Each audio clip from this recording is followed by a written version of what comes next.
Hi guys, कैसे हो? इस एपिसोड में जियाओयान रिफाइन करने वाला है मास्टर याओ लाओ के लिए एक बॉडी, जिसके दौरान से जियाओयान को मिलेगा एक टियान क्लास की टेक्निक जो कि काफी ज्यादा पावरफुल होने वाली है, जो फ्यूचर में जियाओयान की जान बचाने वाला है। इसके साथ ही जियाओयान किंग लिन की एम्परर पाइथन पॉइजन की प्रॉब्लम को ठीक कर देगा। तो चलो शुरू करते हैं इस नॉवल एक्सप्लेनेशन वीडियो को, लेकिन उससे पहले लास्ट एपिसोड में क्या हुआ उसका एक छोटा सा रिकैप कर लेते हैं। लास्ट एपिसोड में हमने देखा था एंशिएंट रूइंस में हेवन डीमन फीनिक्स क्लैन के एल्डर्स की एंट्री हो जाती है। तो जियाओयान ने अपनी हेवनली फ्लेम्स का यूज करके एंग्री बुद्धा लोटस को बनाकर उनके ऊपर अटैक कर दिया था, जिसको उस एल्डर ने डीमन फीनिक्स बेल को यूज करके रोक लिया था। पर जियाओयान उसकी पावर को बढ़ाकर डीमन फीनिक्स बेल को डिस्ट्रॉय कर देता है और तभी जियान उनको ओरिजिन फ्रूट दिखाते हुए बोलती है, तुम्हें यह ओरिजिन फ्रूट चाहिए ना, तो आओ आकर इसे ले लो। जिस पर हेवन डीमन फीनिक्स ट्राइब का एक एल्डर जियान पर अटैक करके उस ओरिजिन फ्रूट को लेने की कोशिश करता है। पर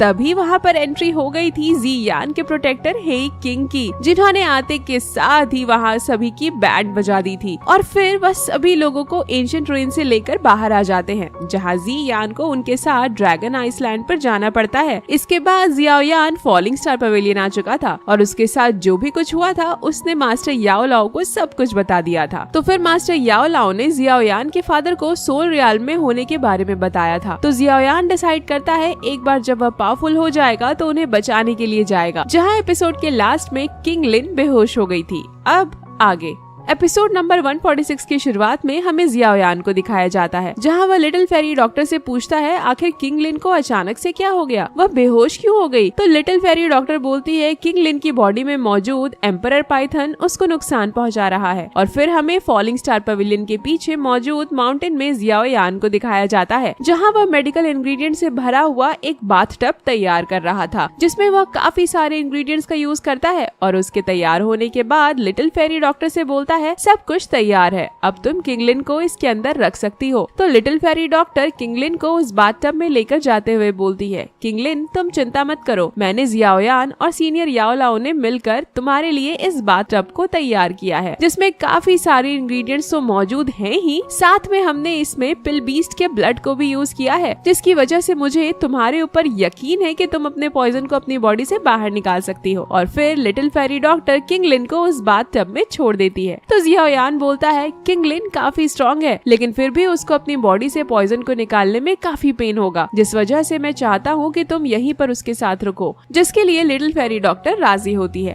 और फिर वह जियाओयान की तरफ देखते हुए बोलती है, अब तुम यहाँ पर कितनी देर के लिए रुकने वाले हो, क्या तुम्हें पता नहीं कि जब कोई बात ले रहा हो तो उसे देखना सही नहीं होता। और फिर लिटिल फेरी डॉक्टर जियाओयान और पिल बीस्ट को वहाँ माउंटेन से बाहर कर देती है और बोलती है जब तक मैं तुमसे यहाँ पर आने के लिए ना बोलूँ तुम यहाँ पर दिखाई भी मत देना। इसके बाद हम मास्टर याओ लाओ और फेंग जूंजे को देखते हैं, जहाँ मास्टर याओ लाओ अपनी सोल को रिस्टोर कर रहे थे। तभी वहाँ पर जियाओयान आ जाता है। तो मास्टर फेंग जूंजे बोलते हैं, जियाओयान तुम यहाँ पर क्या कर रहे हो, तुम तो उस छोटी लड़की किंगलिन की बॉडी से पॉइजन को बाहर निकालने वाले थे ना। तो जियाओयान बोलता है, सीनियर वहाँ पर लिटिल फेरी डॉक्टर ऑलरेडी मौजूद है और मैं मास्टर याओ लाओ की हेल्प करना चाहता था, साथ ही आप यहाँ पर अकेले थे, इसलिए मैं भी आपके यहाँ आपको कंपनी देने आ गया। तो मास्टर फेंग जूंजे जियाओयान की तरफ देखते हुए बोलते हैं, याओ लाओ तुम सच में काफी लकी हो, तुम्हारा यह डिसिपल तुम्हारे बारे में बहुत सोचता है। तो जियाओयान मास्टर याओ लाओ को देखकर बोलता है, सीनियर मैंने जो भी किया उसकी कोई भी बराबरी मास्टर याओ लाओ से नहीं की जा सकती। जो भी उन्होंने मेरे लिए किया वह उससे कई गुना ज्यादा बढ़कर है। और फिर हम 7 दिनों बाद उसी माउंटेन के अंदर किंग लिन को देखते हैं, जहाँ जियाओयान बोल रहा था फाइनली किंग लिन की बॉडी से पॉइजन बाहर निकल रहा है, जहाँ किंग लिन को इसके दौरान काफी पेन हो रहा था। तभी जियाओयान वहाँ से निकल रहे एनर्जी को देखकर बोलता है, किंग लिन तुमने तो सक्सेसफुली अपनी बॉडी से पॉइजन को बाहर निकाल दिया। और तभी हम लोग देखते हैं वहाँ पर एक काफी बड़ा स्नेक आ जाता है, जिसने जियाओयान पर अटैक करने की कोशिश की थी। पर तभी अचानक से वह किंग लिन की कैद में आ जाता है। तभी किंग लिन उस बाथटब से बाहर आ गई थी, जिसकी वजह से जियाओयान और उसके बीच थोड़ा ऑकवर्ड मूवमेंट बन जाता है। पर तभी वहाँ पर लिटिल फेरी डॉक्टर भी आ जाती है, जहाँ वह उन दोनों को इस तरह से देखकर बोलती है, जियाओयान ये तुम क्या कर रहे हो। जिस पर जियाओयान बोलता है, नहीं नहीं तुम गलत समझ रही हो, मैं तुमको समझा सकता हूँ, यह बस एक एक्सीडेंट था।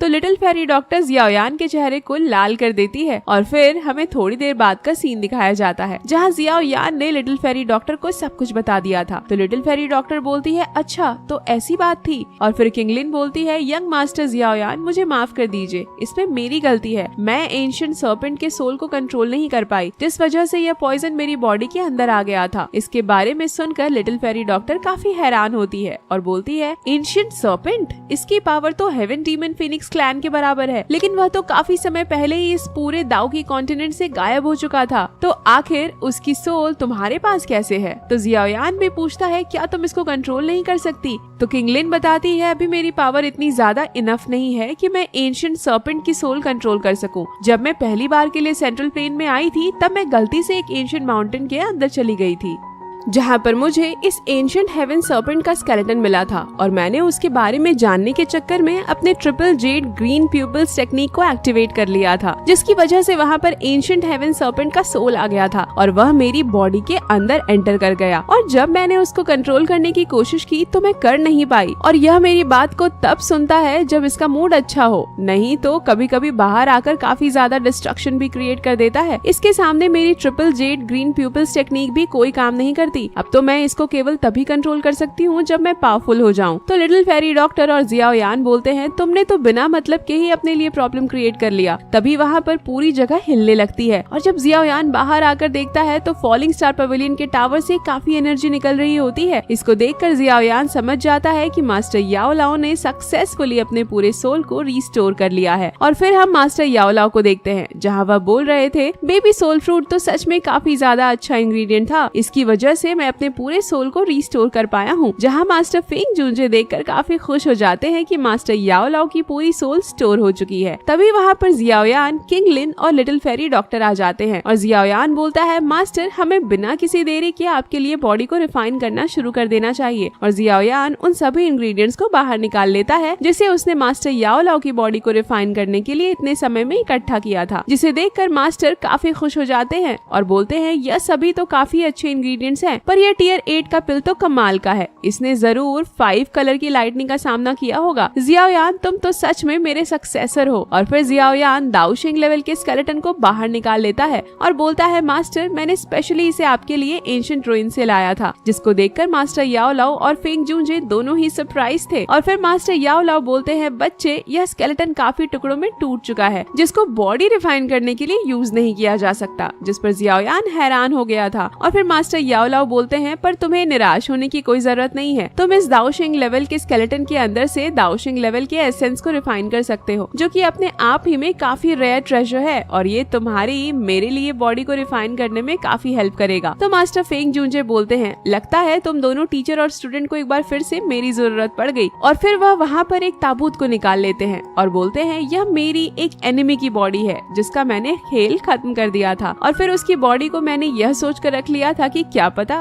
फ्यूचर में मुझे इसकी जरूरत पड़े, और आज तुम्हें इसकी जरूरत पड़ गई। और यह पास्ट में डाओजून लेवल के 4 स्टार पर था।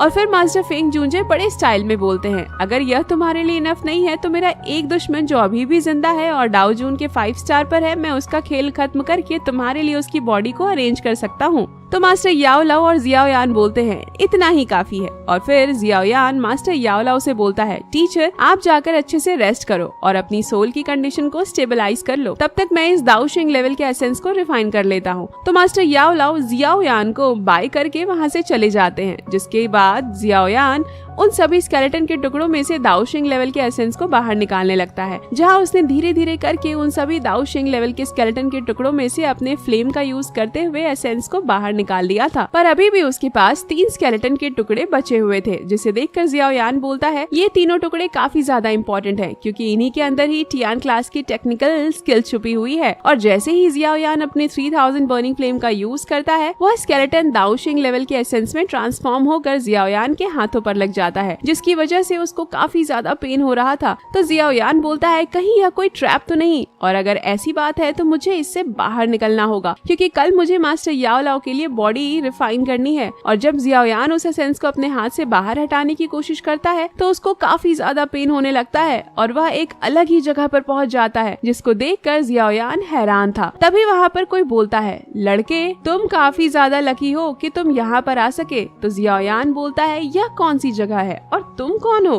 जिस पर वह स्पिरिचुअल बॉडी बोलता है, यह great heaven creation palm technique का इनहेरिटेंस स्पेस है और यहाँ पर सिर्फ वही लोग आ सकते हैं जो गोल्डन स्पिरिट स्पेक्ट्रम को सक्सेसफुली रिफाइन कर लेते हैं। और अब तुम great heaven creation palm technique के लिए इनहेरिटेंस टेस्ट दे सकते हो। जिस पर जियाओ यान हैरान हो जाता है और बोलता है, golden spirit spectrum, great heaven creation palm technique, कहीं तुम वही दाओशिंग तो नहीं जिसका स्केलेटन मुझे मिला था? तो वो बंदा बोलता है, great heaven creation palm technique को तभी यूज किया जा सकता है जब गोल्डन स्पेक्ट्रम को रिफाइन कर दिया गया हो, और जबकि तुमने उसे रिफाइन कर लिया है तो तुम इस टेक्निक को यूज कर सकते हो। यह टेक्निक इतनी ज्यादा पावरफुल है, यह हेवन और अर्थ की एनर्जी को डिस्ट्रॉय कर सकता है, जिसे मैंने दाओशिंग लेवल पर पहुंचने के बाद हजारों टेक्निक्स को मिलाकर इस great heaven creation palm technique को बनाया था। और फिर वह जियाओ यान के फॉरहेड पर टच करके बोलता है, तुम्हें इस टेक्निक को रिफाइन करना होगा, इसके बाद तुम्हारे पास हेवन और अर्थ की पावर होगी और तुम्हारा एक अटैक और सब कुछ डिस्ट्रॉय हो जाएगा। याद रखना, अब तुम इसमें सक्सेसफुल होते हो या फिर फेल होते हो, सब कुछ तुम्हारे ऊपर डिपेंड करता है। और तभी जियाओ यान को बहुत ही ज्यादा पेन होना स्टार्ट हो जाता है और उसका एक हाथ गोल्डन स्पिरिट स्पेक्ट्रम में ट्रांसफॉर्म हो जाता है। और फिर हम मास्टर याओ लाओ और फेंग जूजे को देखते हैं, जहाँ मास्टर फेंग जूजे बोल रहे थे, याओ लाओ क्या तुम श्योर हो तुम्हें नई बॉडी चाहिए? क्योंकि तुम्हें अच्छे से पता होना चाहिए कि यह चीज कितनी ज्यादा खतरनाक है। इवन कि हमारे पास तुम्हारी बॉडी को रिफाइन करने के लिए सभी इंग्रेडिएंट्स हैं, पर अगर एक बार तुम इसमें फेल हो गए तो तुम्हारी सोल भी डिस्ट्रॉय हो जाएगी। और वैसे भी तुम्हारी सोल यूनिक और पावरफुल है, जिसको एक दाओजून लेवल की बॉडी भी हैंडल नहीं कर सकती, और मैं तुम्हें फिर से खोना नहीं चाहता। तो क्या तुम जैसे हो वैसे नहीं रह सकते? जिस पर मास्टर याओ लाओ बोलते हैं, मुझे अब इसकी आदत हो चुकी है, मैंने ना जाने कितनी बार अपनी मौत को बहुत करीब से देखा है, जिसकी वजह से अब तो मुझे उसका कोई भी डर नहीं, और तुम मुझसे डर रहे हो। और मैं अपनी बॉडी वापस चाहता हूँ। इसका एक कारण जियाओ यान भी है। मैं कभी भी उसके इस डिसीजन के साथ नहीं था कि वह मुझे फिर से जिंदा करे, लेकिन उसने इतने सालों के दौरान ना जाने कितनी बार अपनी लाइफ को रिस्क में डालकर उन सभी इंग्रेडिएंट्स को इकट्ठा किया, जिससे कि वह फिर से मुझे जिंदा कर सके, जिसकी वजह से मैं उसके इतने सारे एफर्ट्स को इस तरह से वेस्ट नहीं होने दे सकता। और जरा तुम इस वाइन को तो देखो, कितना टाइम हो गया इसको ड्रिंक किए हुए। अब तो मैं इसके फ्रेग्रेंस और टेस्ट को भी भूल चुका हूँ। और सोचो, एक बार जब मेरे पास बॉडी होगी तो मैं फिर से इन सभी चीजों को फील कर पाऊंगा। और सबसे बड़ी बात है, मैं एक बार फिर से अपनी सभी एबिलिटी को यूज कर पाऊंगा और जियाओ यान को उसके फादर को बचाने में उसकी हेल्प कर पाऊंगा। और फिर मैं सभी मुसीबत का सामना करते हुए इस दुई कॉन्टिनेंट के टॉप पर पहुंच जाऊंगा। तब मेरा कोई भी सामना नहीं कर सकेगा। मैं अपनी सोल फॉर्म में भी ठीक हूँ, लेकिन एक बार जब मैं जिंदा हो जाऊंगा तो यह और भी ज्यादा अच्छी बात हो जाएगी।